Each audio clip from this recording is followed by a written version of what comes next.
네, 총선 본투표 전 마지막 주말을 맞아서 여야 대표는 각각 충청과 험지, 강남 등을 찾아서 표심을 호소했습니다. 네, 이처럼 총선이 막바지에 이르면서 네거티브전도 본격화하는 모습인데요. 관련 내용 포함한 정치권 이슈들 최수영 시사평론가, 박창환 장한대 특임 교수와 함께 짚어보겠습니다.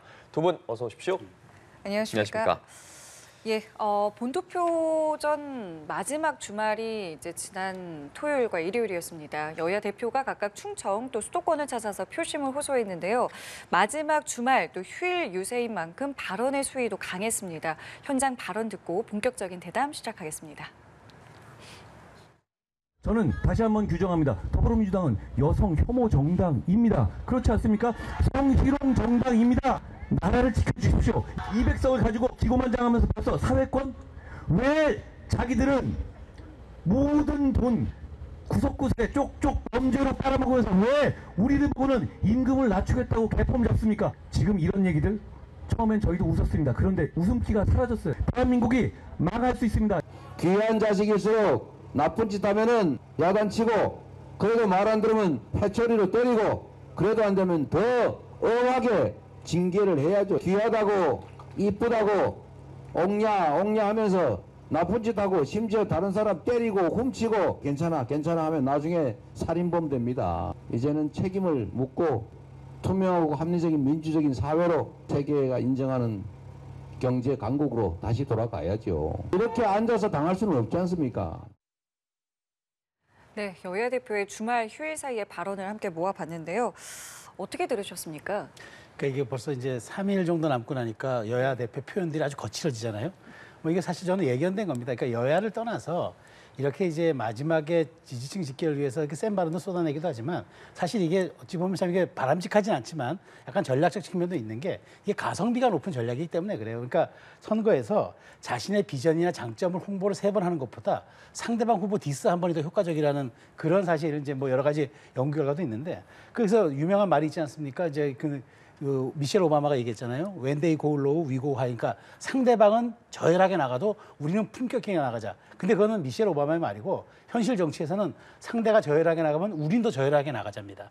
그런 게 있기 때문에 바람직하진 않아도 현실을 인정할 수밖에 없고, 그래서 한동훈 위원장은 이제 이렇게 강렬한 표현을 하긴 하는데, 저는 뭐 이런 점들이 이제 유권자들에게 사실은 눈살은 찌푸리게 하지만 선거 전략상 뭐 이게 바람직할 수는 없다 하더라도 그만큼 절박하다는 뜻으로 좀 받아들여요. 왜냐하면 이제 사전투표도 끝난 상황에서 본투표만 남은 이 상황, 결국은 사전투표 같은 경우는 여러 가지 좀 이번에 높았다는 좀 경향성 확인되는데, 본투표에서 어떤 결과가 나타날지 모르니까 이걸 가지고 각 당이 유리하게 해석하고 아니면은 자신들의 입장에서 해석을 하다 보니까 더 마지막까지 본투표에서 끌어들여야 되겠다는 그 절박함과 그런 어떤 이제 유권자에게 호소하겠다는 마지막 이제 그런 전략들이 이렇게 강성 발언들을 쏟아내는 거죠. 하지만 뭐 이게 저는 뭐 지양돼야 할 거로 생각이 됩니다만은, 그럼에도 불구하고 이건 뭐 정치는 현실이기 때문에 여야 대표들이 맞는 그런 압박감과 그런 위중함 이런 것들은 그 어떤 것과 비교가 안 될 겁니다. 그래서 저는 남은 이틀 동안에도 더 이런 수위가 올라갈 것으로 보는데, 유권자들이 다만 좀 냉정하고 좀 냉정하고 좀 객관적으로 판단해 주셔야죠. 예, 교수님은 어떤 생각 갖고 계세요? 뭐 총선 구도가 정권 심판론 대 야권 심판론이다 보니까 심판론 대 심판론은 기본적으로 뜨거울 수밖에 없습니다. 그리고 네거티브가 반영이 될 수밖에 없는 구조예요.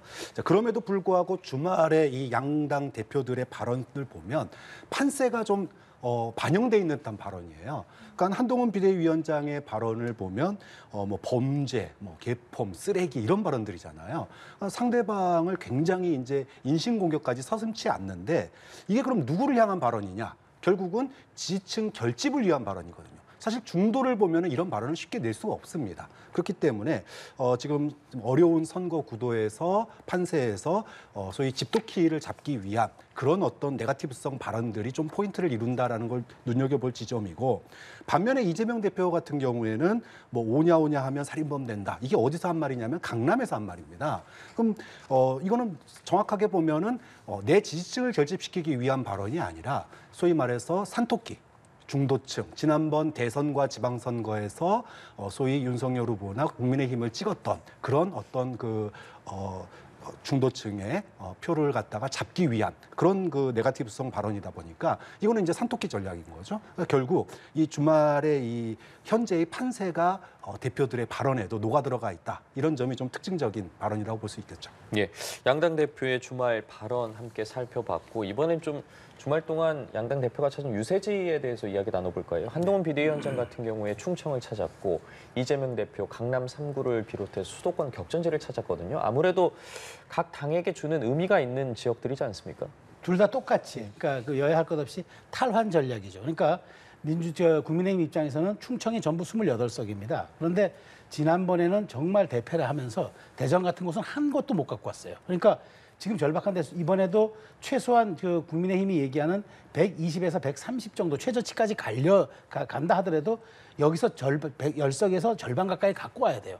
그러니까 한동훈 위원장은 여기 충청 벨트를 갈 수밖에 없죠. 그래서 이걸 갖고 오기 위해서 국회 세종시 완전 이전이라는 대형 공약도 내걸은 거 아닙니까? 그러니까 충청에서 최소한 뭐 이게 우리가 캐스팅 보트다니까 그쪽을 우리가 이제 말하자면은 여러 가지 이제 균형 잡히게 선택해 준다라고 얘기하지만 국민의힘 입장에서는 여기를 최소한 28석 가운데 10석에서 15석까지 찾아오지 않으면은 이거는 전체적으로 우리가 일당이 절대 되지 않는 구조예요. 그러니까 한동훈 위원장으로서는 급할 수밖에 없죠. 그래서 그런 지난번 그 세종시 이전 같은 경우가 대형 공약이 세종시에만 국한하느냐 그렇진 않죠. 왜냐하면 세종이 발전하면 충청 전체가 그런 말하자면 반사이익을 얻을 수가 있기 때문에 그런 점에서 이제 가서 계속 강조를 하는 겁니다. 그런데 반면 이재명 대표 입장에서는 지금 그러니까 야당의 전통적 험지를 하고 있는 강남 3구 이쪽에서 탄압을 해온다면 압승을 넘어서 이거는 완벽한 정권 심판이 되겠죠. 그런 측면에서 이재명 대표 입장에서는 여기에 이제 가는 거예요. 웬만하면 사실 그동안 야당 대표들은 여기는 신용만 하는 경우가 있었는데 이번엔 진짜 좀 진심이 담긴 것 같아요. 그래서 실제로 판세 분석을 어떻게 보고받고 있는지 모르겠지만 그만큼 서로 양당에서는 우리가 빼앗겼던 지역, 우리의 전통적 약세 지역에서 찾아오지 않으면 각 당이 주장하는 승리의 구도가 만들기 어렵다. 이런 측면에서 이번 주말 유세들을 그쪽에서 전개했던 것으로 저는 생각합니다. 예, 주말 유세지가 어쨌든 각 당의 이런 판세와 관련된 분석들이 상당히 녹아있는 지역들을 찾아간 것 같거든요. 그렇죠. 뭐 지금 양당 모두에서 접전지로 꼽고 있는 지역이 50곳이 됩니다. 근데 이 50곳이 주로 어디 있느냐? 수도권, 충청, PK입니다. 특히 부산 쪽. 이러다 보니까 지난 주말 동안 양당 지도부가 이 접전 지역을 갖다가 훑는 그런 동선을 짤 수밖에 없었어요. 근데 앞서도 제가 지금 주말 동안에 양당 대표들의 발언 속에 판세가 녹아있다 그랬는데 같습니다. 사실 충청에서 특히 이제 뭐 충북 지역을 중심으로 해서 절반 가까이 가져오지 않으면 100석, 110석이 어려워요, 국민의힘은.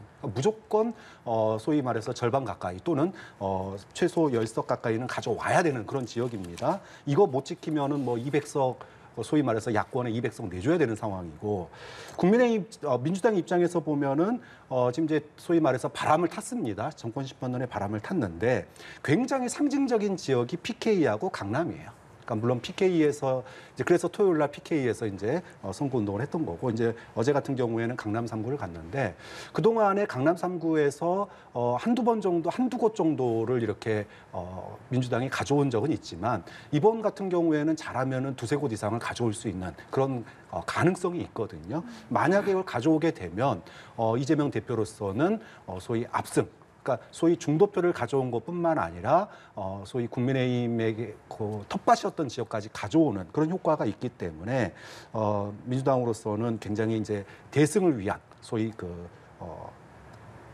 최종적으로 얻어야 될 것, 목표점 이렇게 볼 수 있겠죠. 예, 자 이제 이틀 남았잖아요. 앞으로 남은 유세는 어디서 할 것인가를 봤더니 민주당 이재명 대표 같은 경우는 동작을을 또 갑니다. 동작을을 비롯해서 수도권을 돌고 그리고 한동훈 위원장 같은 경우는 이제 경기 인천을 이제 돌면서 이제 수도권 접전지를 이제 간다고 합니다. 그리고 이제 마지막으로 저희가 이제 파이널 유세라고 하잖아요. 마지막 유세는 어디를 하는가 했더니 일단은 국민의힘에서는 청계광장이 유력하다라고 하고 저희가 앞서 이제 인터뷰를 했더니 이제 용산을 민주당에서는 이제 결정을 지은 것 같아요. 이 부분은 그럼 좀 어떻게 보세요? 각 당의 선거 전략이 담겨 있죠. 그러니까 자 보십시오. 이제 한동훈 위원장이 이제 그 지난주부터는 북상을 하는 거예요. PK를 해서 이제 충청을 거쳐서 북상을 해서 수도권이죠. 왜냐하면 수도권이 122석 아닙니까? 근데 네. 어찌되었건 수도권에서의 선전 여부, 그러니까 수도권에서 지금 양당 모두 뭐 접점지라고 하는 박 교수님 말씀하신 50곳 정도가 있다고 쳐요. 근데 여기에서 진짜 500표, 1000표 차이로 갈리는 곳에서 국민의힘이 그 거의 가져온다. 지금 뭐 막판에 이제 불거진 민주당의 그런 막말 논란, 그다음 부동산 논란 이런 것들이 긍정적 영향을 끼쳐서 상당 4분의 1을 가져온다. 이건 일당이 되는 지름길이죠. 그런데 여기에서 만일 진다고 생각할 경우에는 사실 100석, 110석도 무너질 수 있기 때문에 저는 그런 점에서 이제 한동훈 위원장의 수도권 지금 집중이 뭐 당연히 가는 거고 청계광장 같은 건 그런 거예요. 그러니까 이게 이제 뭐 사실은 이제 이명박 정부 때 만들었던 어떤 말하자면은 그 서울시가 어떤 그 지도자가 어떤 만들었던 결과물의 상징 같은 것이고 또 여기에서 이제 물길이 서울의 물길이 출발하는 곳이니까 그런 측면들 그다음에 광장이라는 측면에서 결국은 이제 이것이 화학과 어떤 그런 이제 번영의 그런 메시지를 담고 있는 것 그래서 아마 그쪽을 잡을 수 있다고 보는데 민주당 입장에서 당연히 용산이겠죠. 정권 심판에 기치를 건다면 조국 대표도 선언식 할 때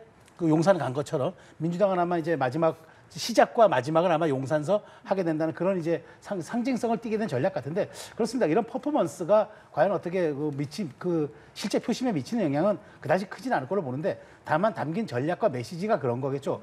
우리는 야당은 정권 심판에 올인한다는 것과 그다음에 국민의 입장에서는 우리가 물길을 트듯 여기서부터 국민통합의 물꼬를 트겠다라고 이야기를 이제 청계광장에서 할 수도 있고 광장의 정치학을 보여주겠다. 뭐 이런 함의가 담겨져 있는 것으로 보여지는데 뭐 마지막 평가는 결국은 이제 본투표에 어떻게 작용하느냐의 문제인데 저는 뭐 장소라기보다는 각 당의 메시지나 전략이 담긴 측면으로 이해합니다. 네.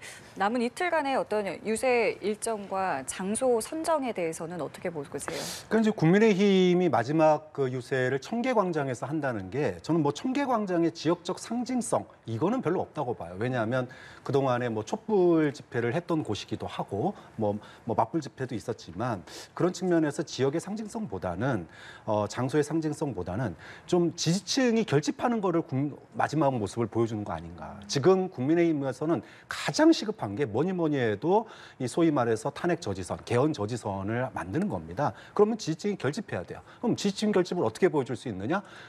구름과 같은 소위 지지층의 결집, 그 모이는 장면을 마지막 화면으로 보여주고 소위 투표장에 그동안에 소위 사전투표 때 안 갔던 뭐 노년층이라든지 이런 지지층의 최대 결집을 이뤄내려면 눈으로 보여줘야 되는 거예요. 그러다 보니까 사람이 많이 모이는 그런 청계광장을 파이널 유세로 했다 이렇게 볼 수 있고요. 용산 같은 경우에는 사실 이렇게 많이 모일 곳이 그렇게 마땅치 않습니다. 대통령실 앞에. 그럼에도 불구하고 대통령실 앞에 민주당이 파이널 유세를 한 것은 뭐 앞서 말씀하셨지만 전국을 통해서 뭐 연합뉴스라든지 전국을 통해서 마지막 유세가 전국에 방송될 거 아니에요. 그러면은 지금 이 선거가 도대체 누구의 선거냐? 소위 말해서 뭐 한동훈 선거냐, 뭐 윤석열 선거냐 그동안에 논란이 많았지만 민주당은 일관되게 정권 심판론, 윤석열 정권 심판을 얘기했거든요. 그렇기 때문에 사람들의 어떤 소위 지지층의 그 숫자보다는 이 지역의 상징성 여기에 좀 더 초점을 둔 거다 이렇게 봐야 되겠죠. 예, 여야 유세지와 관련한 분석까지 해봤는데 주말 사이 여당의 핵심 중진이죠. 뭐 권성동, 윤상현, 나경원 선대위원장이 기자회견을 열었어요. 이 집권 여당에 대해서 힘을 좀 실어달라고 호소를 했고 그리고 또 여야 대표들 저희가 앞서 잠깐 짚어본 것처럼 네거티브 공방이 상당히 과열되고 있는 모습이지 않습니까? 정말 선거가 다가오긴 다가왔습니다. 이런 모습들에 대해서 어떻게 보세요? 일단 뭐 여당 중진들이 나서서 이 갑자기 지역을 벗어나서 서울까지 와가지고 기자회견하는 모습들이 굉장히 이례적이었어요. 그만큼 지금 이제 국민들에게 읍소하고 특히나 지지층의 결집을 정말로 거의 눈물을 흘리지 않았을 뿐이지 절절하게 호소를 했습니다. 좀 그거 보면서 이런 생각이 들었어요. 지난 대선 지방선거 때 그렇게 힘 실어줄 때 좀 잘하지. 왜 이제 와서 좀 뒷북친다 이런 느낌이 좀 들었습니다. 그만큼 지금 이제 정책이니 네거티브니 다 던지고 정말 마지막으로 읍소밖에 할 수 없는 지금 국민의힘 후보들의 답답함이 좀 느껴졌는데 이걸 통해 가지고 결국은 이제 지지층의 최대 결집을 이뤄내는 그런 마지막 이제 선거 운동이다 이렇게 봐야 될 것 같고요. 지금 이제 그 네거티브는 앞서 말씀하셨지만 있을 수밖에 없다. 그런데 좀 한 가지 선을 넘는 게 있어요. 너무 인신공격성 네거티브가 너무 많아요. 이거는 특히나 과거에는 특정 후보들을 둘러싼 인신공격들이었다면 이번에는 양당 대표 지도부가 나서서 인신공격성 발언들을 거의 필터링 없이 그냥 쏟아내고 있거든요. 역대 이런 적이 있었는가 싶을 정도이기 때문에 이런 부분들이 선거 끝나고 나서 국민들이 이제 투표를 통해서 어떤 결정을 내렸을 때 그 국민들의 결정에 대해서 그동안 내쏟았던 말들을 어떻게 주워 담고 또 어떻게 국민 통합으로 이걸 이끌어낼 수 있을지 양당 모두 이 부분은 좀 고심을 해야 될 부분인 것 같습니다. 예, 말씀해 주신 것처럼 뭐 선거 막바지 다가오면 이런 경우는 다수긴 한데 이번 선거를 두고 좀 심판론이 지배한다. 비전 경쟁은 뭐 전혀 없다. 이런 회의적인 시각들 계속해서 나오고 있잖아요. 그렇습니다. 이게 이번 사실은 뭐 이번 총선의 특징 중 하나가 메가 이슈가 없다는 거. 그다음 역대 선거를 흔들었던 어떤 말하자면 판을 흔들었던 그런 대형 이슈가 사라졌고 오직 상대 흠결만을 이제 내세우고 그다음에 심판이냐, 그러니까 심판도 똑같은 정권 심판이냐, 거야 심판이냐 이렇게 이제 얘기를 하는데 저는 사실 이번에 여당의 중진들이 이렇게 일제히 릴레이로 이렇게 호소하는 모습을 보면서 물론 이제 위기감이 고조돼 있다는 생각도 들었지만 사실 우리가 이렇게 강조하는 이유 중에 하나가 한동훈 위원장도 지금 잘못하면은 우리가 개헌 저지선이 무너지면은 개헌에서 우리가 이제 말하자면 헌법에서 자유가 빠질 수도 있다 이런 얘기 하잖아요. 실제 이 마케팅 이론에서 손실 회피 경향이라는 게 있습니다. 이게 뭐냐면 우리가 갖고 있는 소중한 가치들을 잃는 것을 우리가 얻는 것보다 잃는 것에 대해서 사람이 더 말하자면 충격과 절망을 느낀다는 거예요. 그러니까 그래서 마케팅에서 강조하는 게 이를테면 가족, 건강 이런 걸 잃으면은 세상의 모든 것을 가서 소용없다라고 얘기하는 게 바로 그렇게 소구하는 이론인데 마찬가지입니다. 200석이 무너지면은 그래서 우리가 100석 이하로 떨어진다 그러면은 자유민주주의와 시장경제가 무너지고 한미동맹이 무너지고 이런 것들이 헌법 가치에서 빠질 수 있다. 이렇게 되면은 그 적극적인 지지층뿐만 아니라 실제 합리적인 중도층도 반응할 수 있어요. 그래 우리가 여당을 심판할 수 있어도 적정한 힘의 균형을 줘야지 그나마도 이게 밸런스가 유지되지 한쪽에 과도한 권력이 쏠리게 된다면 우리가 심판했던 역작용이 나오지 않을까? 그다음에 헌법까지 손을 대거나 정말 우리의 어떤 고유의 가치까지 야당이 그야말로 막 그 횡포라든가 거의 완력을 보여주게 된다면 이건 우리가 원하던 바는 아니지라고 하는 집결 효과와 또 중도층의 전향 효과가 있을 거예요. 그런 측면에서 이제 릴레이 호소를 한 건데 이게 사전 투표가 끝나는 시점에 했단 말이죠. 그러면 본 투표를 앞둔 말하자면 좀 이를테면 본투표, 사전투표율이 떨어졌다고 하는 대구 경북이라든가 이런 좀 다른 지역에서는 분명히 반응이 있을 수 있기 때문에 저는 시기적으로나 전략적으로나 지금 꺼내들 타이밍에 말하자면 이렇게 절박한 호소가 갔던 거는 단순히 지지층을 본 것뿐만 아니라 아직까지 의사를 표명을 유보하고 있는 합리적인 중도 마지막까지도 아마 겨냥한 그런 호소문이라고 생각이 됩니다. 예, 알겠습니다. 자, 그리고요. 이 사전투표가 끝나고 나서 이 인터넷에서는 사전투표 부정선거 의혹 영상이 퍼져서 좀 논란이 되고 있습니다. 사실 이 사전투표함 같은 경우에는 지금 CCTV를 통해서 실시간으로 24시간 이제 누구나 볼 수 있는 상황이긴 한데요. 여기서 이제 나오는 것은 그러니까 사전투표를 조작하는 이제 모습이다라고 이제 어떤 한 영상이 인터넷에 올라온 것입니다. 일단은 선관위에서는 사실이 아니고 이게 24시간 노출이 되어 있기 때문에 불가능하다라고 이야기를 지금 하고 있는데요. 이 상황은 좀 어떻게 봐야겠습니까? 이런 얘기들은 빨리 조기에 진화가 돼야 돼요. 사실 이번에 사전투표율이 높은 거는 경향성 측면도 있어요. 그러니까 사전투표에 대한 신뢰가 높아졌기 때문에 앞으로 추세별로 계속 저는 이게 높아갈 거거든요. 근데 이런 것들이 제대로 진화가 되지 않으면 또 음모론이 발생할 거 아니겠습니까? 그래서 그 민주당의 박주민 의원인가요? 계속 여기에 대해서 지금 문제를 뭐 제기하고 있는 것 같은데 저는 이렇게 봅니다. 실질적으로 어떤 선거에서 이런 부정선거가 조직적으로 이루어지려면 수천 명의 선관위원들이 다 담합을 해야 되고 그리고 여기에 대한 영상들을 다 조작하거나 편집을 해야 돼요. 이게 가능한 일이 아니지 않습니까? 요즘같이 이렇게 발달한 인공지능과 정말 과학기술의 시대에 이게 어떻게 가능하고 조직적 입맞춤이 어떻게 이게 모든 게 가능하겠습니까? 다만 저는 이거예요.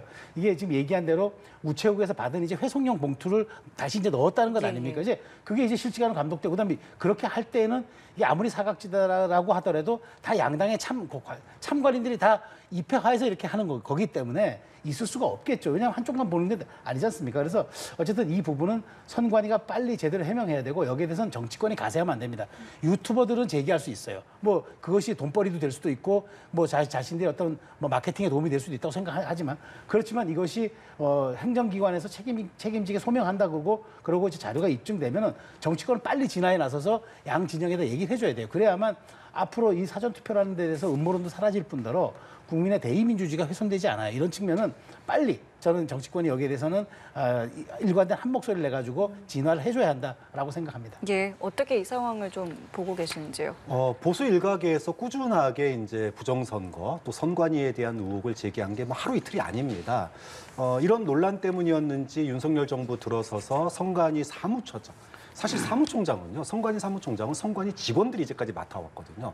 그런데 이례적으로, 굉장히 이례적으로 외부의 인사를 선관위 사무총장이 왔어요. 그것도 대통령 동기동창을 앉혔습니다. 자, 이렇게 선관위의 사무총장까지 외부에서 대통령 동기동창생으로 앉혔는데 이런 선관위가 부정선거한다고 보수 일각에서 제기하는 게 저는 굉장히 아이러니다.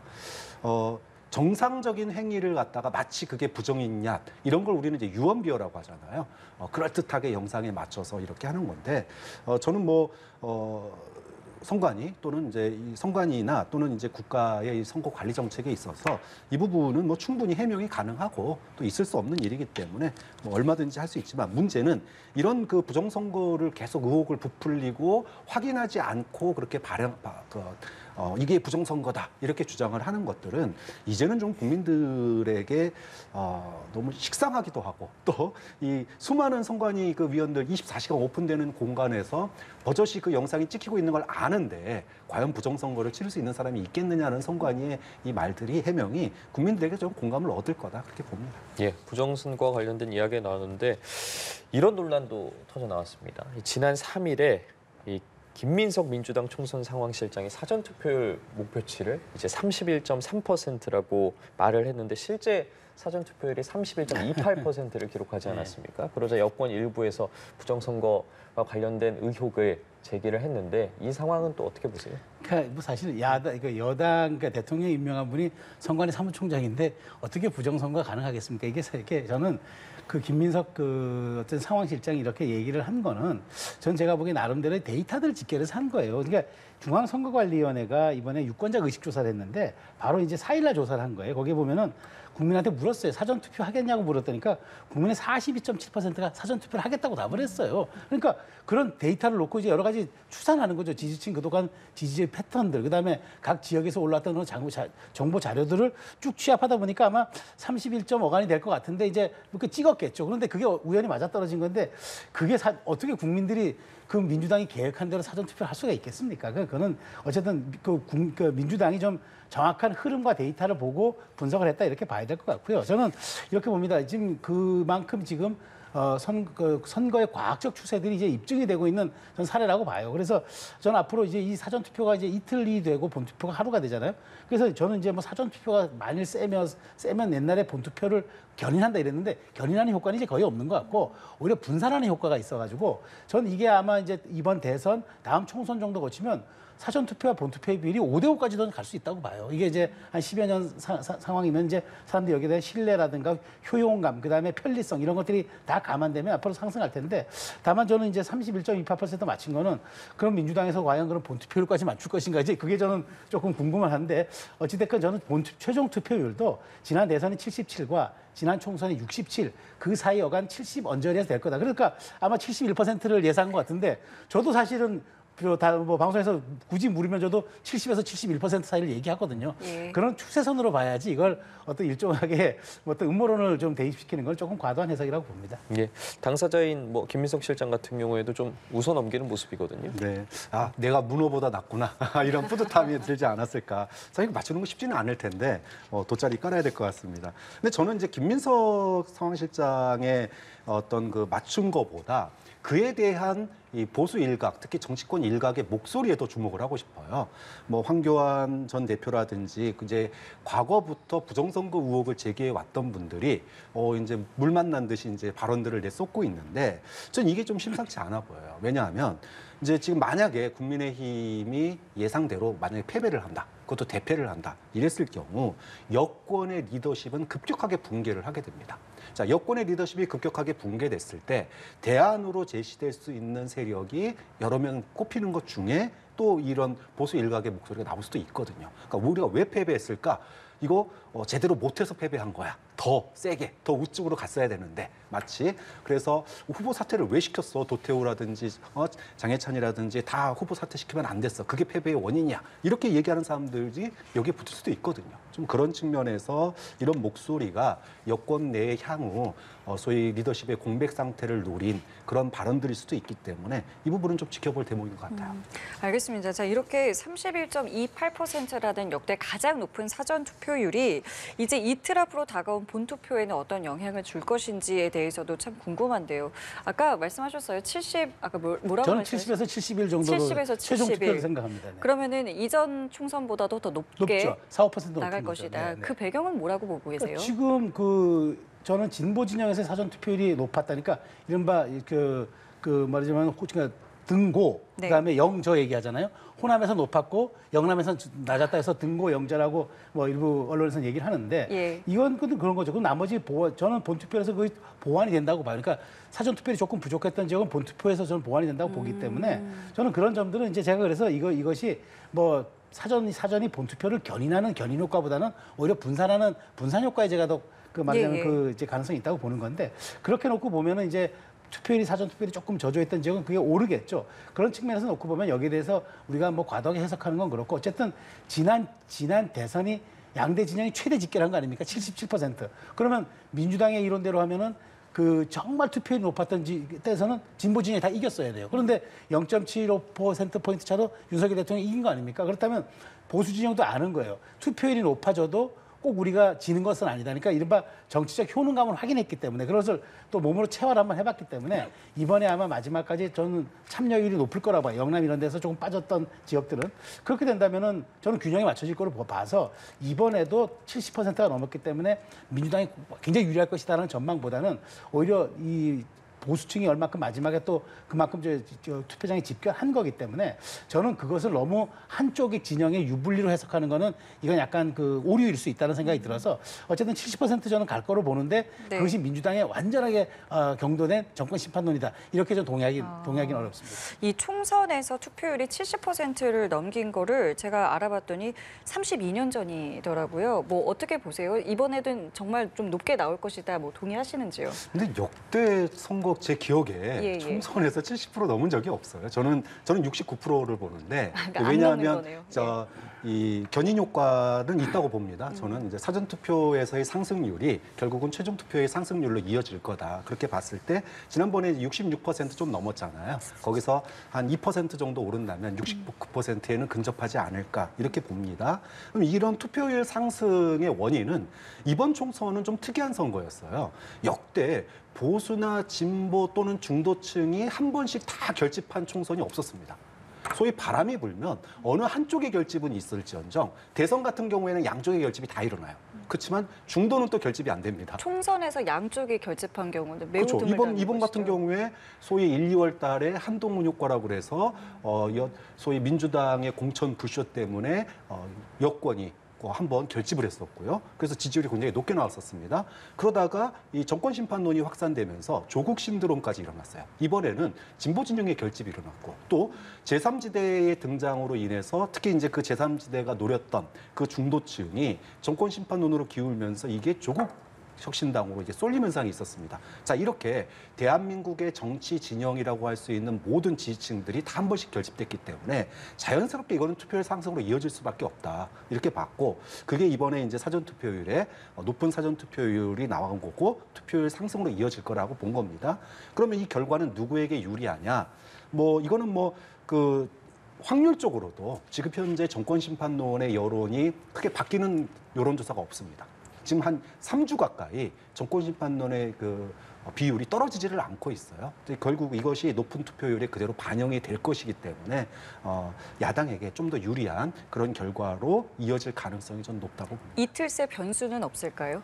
막판 변수 있죠. 우리가 이제 지금 이제 의료 공백 사태 이 부분이 갑자기 지금 해결될 가능성 조금이라도 있다면 영향을 미칠 수 있을 거고요. 또 이제 소위 말해서 우리가 이제 리스크라고 그러죠.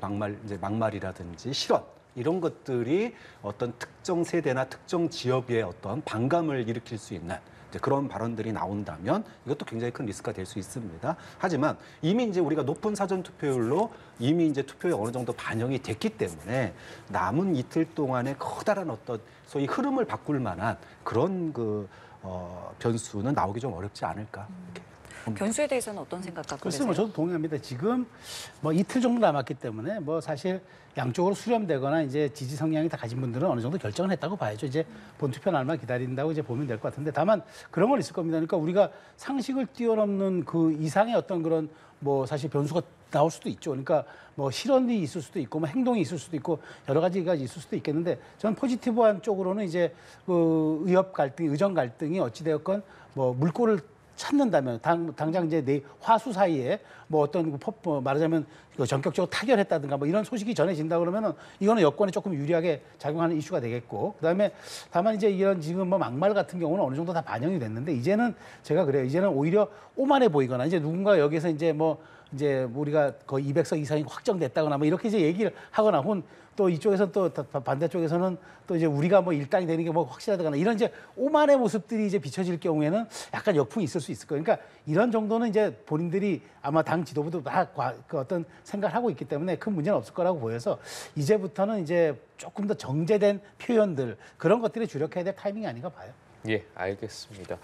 자, 그럼 이번엔 제3지대 상황도 좀 살펴보겠습니다. 뭐 조국 혁신당 같은 경우도 그렇고 뭐 새로운 미래나 개혁신당의 의석수는 좀 어떻게 보고 계세요? 네, 뭐 최근에 이제 마지막 여론조사의 그 결과들을 가지고 예상 의석수를 갖다가 지금 이제 언론들이 많이 나오고 있는데 조국 혁신당 같은 경우에는 거의 20% 넘는 그런 그 지지율이 거의 모든 여론조사에서 나오고 있습니다. 이렇게 본다면은 뭐 우리가 흔히 10석에서 15석 얘기했었고 조국 대표가 13석 얘기했었는데 거의 13석 나올 가능성이 지금으로서는 굉장히 높다. 이렇게 예측이 되고요. 진보당이 이제 비례는 없는데 지역에서 지금 그 선전을 하고 있어요. 두세 석 정도는 거기다가 비례에 이제 그 민주연합에 또 3석이 있지 않습니까? 이렇게 합치면은 4석에서 5석 정도는 충분히 가능한 상황입니다. 이제 반면에 이제 새로운 미래랑 개혁신당이 좀 어려워졌어요. 새로운 미래 같은 경우에는 비례에서 한 석을 좀 기대해 볼까 했는데 지금 이제 지역에서 만약에 이제 그 세종의 김종민 후보가 당선될 경우에 비례에서 못 받습니다. 그래서 이렇게 하나 저렇게 하나 결국은 한 석 정도 이렇게 예상하는 분위기고요. 개혁신당과 정의당 양당 모두 지금 뭐 한두 석 이렇게 보는 분위기인 것 같아요. 이렇게 본다면 결국은 애초에 당초에 기대했던 제3지대의 출현, 제3지대의 출현이 어떤 결과를 가져올 것인가 했는데 그 모든 결과물은 다 조국 혁신당이 가져갔다. 이렇게 평가가 나올 가능성이 현재로서는 높아 보입니다. 예. 제3지대 뭐 의석수 전망도 그렇고 또 비례대표 관련해서는 또 뭐 3% 상당히 중요한 그렇죠. 수치지 않습니까? 3%가 이제 우리가 봉쇄 조항이니까. 근데 저는 조국 대표나 조국 혁신당을 이제 한마디로 뭐 우리 속담으로 저 비유해서 표현한다 그러면 들러리 섰다가 신부된 경우라고 생각합니다. 정말 뭐 아무도 주목하지 않아서 들러리로 생각했는데 이게 이렇게 메인이 될 줄 누가 상상이나 했겠습니까? 근데 이러다 보니까 제3지대의 균열이 흐트러져 버렸어요. 그러니까 말하자면은 개혁신당이라는 이른바 제3지대의 가장 큰 지주 세력이 어느 순간 와야 된 거죠. 근데 이 모든 것을 이제 조국신당이 가져가 버렸어요. 그러다 보니까 지금 남은 의석수 갖고 싸워야 되는 상황인데 지금 개혁신당 입장에서는 이게 그러면 보수의 아류로 봐야 될지 보수의 반기로 봐야 될지 이 정체성도 약간 지금 헷갈리는 부분이 있고 그다음에 새로운 미래는 잘 표현해 주셨습니다만은 근데 이제 어쨌든 그 새로운 미래 입장에서는 이 지역 관석이 또 독이 되는 경우가 또 생겨버렸고 그래서 저는 전체적으로 정말 말하자면 또 국민의 미래 같은 경우 또 어떤 게 지금 국민의 미래에서는 거부가 이제 거기서 논평을 내면서 선을 긋고 나섰습니다만은 뭐 자유통일 그러니까 국민의힘이 비석을 너무 많이 가져가 버리면은 자유통일당 그러니까 국민의 미래가 뭐 가져가면 사표가 되니까 이게 우리 당으로 와줘야 한다는 뭐 자유통일당의 캠페인에 대해서 저 선을 그었거든요. 이런 것들이 이제 막판 변수가 되는 거예요. 그러니까 누가 더 효과적으로 본인들의 말하자면은 그 기세와 지금 현실 위치들을 잘 꺼내놓을 것인가. 그러니까 이게 3%라는 봉쇄 조항에 걸리기 때문에 이 부분들을 지금 어떻게 그 말하자면 각 당의 유불리에 따라서 캠페인을 전개할까 이게 미묘한 차이 같은데 어쨌든 지금 양당보다는 조국 혁신당이 어쨌든 제3지대를 견인하고 추동하는 건 분명해 보입니다. 이틀 남았기 때문에요. 뭐 큰 변수는 없을 거다. 이제 주의를 할 것이다라고 말씀은 해주셨는데 부산 수영구 같은 경우는 이제 막판 단일화가 혹시 이루어지지 않을까 전망하는 이제 보도들도 좀 나오고 있습니다. 수영구 같은 경우에는 국민의힘에서는 정현욱 후보가 나왔고요. 무소속 장해찬 후보가 지금 동시에 출마한 상황이고요. 이미 사전 투표는 이루어진 상황인데 이틀 앞두고 과연 극적인 단일화가 있을 수 있겠는가? 어떻게 좀 개인적으로 보고 계세요? 현재 분위기로 보면은 단일화가 쉽지 않은 상황입니다. 그럼 왜 이 상황까지 왔느냐? 결국은 장해찬 후보가 정치적인 승부수를 던진 것 같아요. 그러니까 정치적인 승부수가 자신이 총선 이후에 어떤 행보를 걸을 것인가. 그러니까 지금 이제 총선의 어떤 승리라든지 이런 부분들만 놓고 보면 장해찬 후보가 솔직히 말해서 양보를 해야 되는 상황일 겁니다. 이제 그럼에도 불구하고 소위 지역에서 민주당에게 그 소위 의석을 내주는 한이 있더라도 본인이 완주하겠다라고 얘기를 했던 것은 총선 이후에 포석을 잇는 것 같아요. 그럼 총선 이후에 어떤 상황이 펼쳐질지 앞에서 제가 몇 번 말씀드렸지만 총선이 만약에 여권의 패배로 이어지게 되면 리더십의 공백 상태가 펼쳐집니다. 무엇보다 용산 책임론이 대두가 될 수밖에 없어요. 자, 그러면 용산 책임론이 대두됐을 때 누가 총대를 메고 그 용산 책임론을 맞서 싸울 것인가? 결국은 장해찬 후보는 본인이 그 역할을 하겠다고 자임한 거 아니냐. 그렇기 때문에 총선에서 완주를 하면서 이것이 바로 뭐 대통령이 나한테 그만두라고 한 적 없다. 이러면서 용산과 함께 이제 이 총선 이후를 갖다 대비하는 그런 포석으로서 본인의 어떤 그 입지를 가지기 위한 그런 어떤 포석으로 지금 이제 완주를 하는 게 아닌가 이렇게 뭐 추측을 해보는 거죠. 예, 어떻게 보고 계세요? 저도 단일화가 쉽지는 않을 것 같아요. 자, 그러면 오늘 극적인 합의를 해서 내일 여론조사를 하루 했다고 쳐요. 그럼 언제 그걸 단일화합니까? 투표 날이 이제 내일 모레인데. 그래서 저도 단일화는 이제 거의 뭐 어렵다고 보는데 모르겠습니다. 막판에 전격 사퇴를 뭐 하면 모를까. 아마 장해찬 후보가 제안한 대로 여론조사를 하자. 그럼 여론조사 선정기관부터 지금 뭐 샘플까지 이게 뭐 사실 이건 뭐 어려운 이야기고 이제는 결단만이 남았을 뿐이지 이제 형식적인 단일화는 이제 어렵다고 좀 보여지는데 근데 저도 이게 후폭풍이 걱정이 돼요. 이렇게 될 경우 지금 지표상으로 놓고 보면은 어부지리가 가능성이 매우 높아 보이거든요. 민주당에. 후보가요? 그러면 지금 그렇지 않아도 낙동강 벨트가 흔들리고 있다는 이런 상황에서 원래 가져와야 할 한 석을 잃게 된다? 그건 두 석을 잃는 거나 다름없는 거잖아요. 그럼 이렇게 된다 그러면은 이거는 이제 후폭풍이 만만치 않죠. 더더군다나 장해찬 후보가 당의 공관위에 납득할 수 없는 초사라고 얘기하고 또 윤심을 얘기했기 때문에 이 부분은 앞으로 뭐 장해찬 후보 개인의 어떤 그런 정치적인 입지를 떠나서 당내에서도 이건 매우 후폭풍이 이제 클 수밖에 없는 사안이기 때문에 저는 어찌됐건 그럼에도 불구하고 이제 이게 균열이 어쨌든 선거 승리를 담보하지 못한다고 또 두 후보가 인지한다 하면은 결단을 내려줘야죠. 그래서 이거는 이제 보수의 어떤 말하자면은 생명선이 연장된다 이런 것들 떠나서 대통령의 국정 운영에 조금이라도 도움이 될 수 있는 쪽으로 양 후보가 그렇게 생각했다 그러면 더더군다나 장해찬 후보 입장에서는 당의 공천에서 탈락했다고 그러면은 대승적인 결단을 그래도 마지막에 단일화로 보여주는 것이 저는 맞다고 생각하지만 뭐 지금의 여러 가지 추세라든가 기세로 봤을 때는 이것 또한 쉽지 않아 보여서 아마 당내에서도 이 수위를 어떻게 조절해야 될지 참 고민이 많을 것 같습니다. 예, 알겠습니다. 자, 이 내용도 좀 다뤄보겠습니다. MBC 주말 예능 프로그램이 방송 하루 전에 이 9주년 특집 방송을 연기를 했습니다. 이와 관련해서 논란이 일었는데 MBC 측은 이 9주년의 숫자가 이제 특정 정당을 좀 연상시킬 수 있기 때문에 방영 연기를 했다라고 했는데 당장 이를 가지고 여당 같은 경우에는 비례정당 기호 9번이 조국혁신당이지 않습니까? 역으로 지금 선거 전략으로 이용하는 중이다 이렇게 비판을 하고 나섰어요. 어떻게 보셨어요? 일단 어떤 얘기를 하기 전에 결과적으로 대파 입장 컷도 그렇고 복면가왕 9주년 특집 방송 연기도 그렇고 결과적으로 이게 소위 말해서 정권 심판론의 어떤 분위기를 도와주고 있는 거 아니냐. 이건 뭐 MBC하고 선관위가 사실상 이제 야권의 어떤 정권 심판론 선거 운동을 해주는 격이 돼버렸다라고 저는 봅니다. 그런데 그런 어떤 영향 효과 이거는 둘째 치더라도 도대체 이게 말이 되는 얘기냐?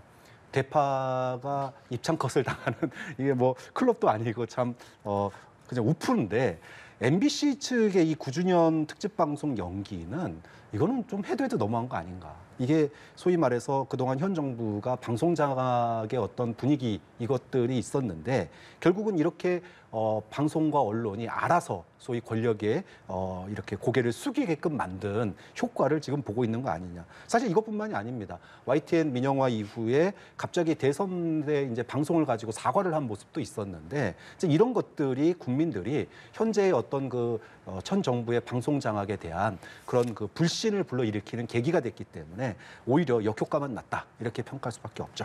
예. 유권자 입장에서 좀 어떻게 바라볼 거라고 보세요? 저는 이게 이해할 수 없는 처사인 게 그냥 아무 소리 없이 그냥 그 연기를 일주일만 했으면 될 거 아닙니까? 이게 뭐 오랫동안 연기하는 것도 아니고 그냥 이번 주 사정상 다음 주로 연기합니다라고 했으면 될 일을 이게 연상시킨다고 하니까 연상 효과가 나타나잖아요. 표현하지 않아도 됐을 얘기를 표현하는 순간 그것이 갖는 정치적 파장이나 그런 어떤 그 영향을 고려하지 못했던 거 아닐 텐데 그러니까 조국 혁신당 기다렸다는 듯이 논평을 냅니다.